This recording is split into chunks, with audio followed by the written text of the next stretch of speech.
আসসালামু আলাইকুম রহমতুল্লাহ। আজ থেকে অধ্যাদেশ জারি হয়েছে। দোকানপাট সকাল থেকে সন্ধ্যা ৬টা পর্যন্ত খোলা থাকবে, তারপর বন্ধ। কলকারখানা সেম কন্ডিশন। স্কুল ৯টা থেকে ৩টা।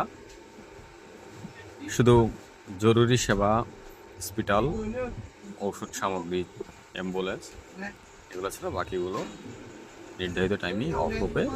বৈশ্বিক জ্বালানি তেল যে সংকট রয়েছে সেটি মোকাবেলা করার জন্য সরকার একটি উদ্যোগ নিচ্ছে। এটাকে আপনি কিভাবে মূল্যায়ন করেন? যদি সকাল ৬টা থেকে সন্ধ্যা ৬টা পর্যন্ত অফিস আদালত দোকানপাট চলে, তার পরবর্তী সময় বন্ধ রাখে, তাতে কি সংকট কমে যাবে মনে করেন? কি মনে হয়? আপনার মূল্যবান মতামত অবশ্যই জানাবেন।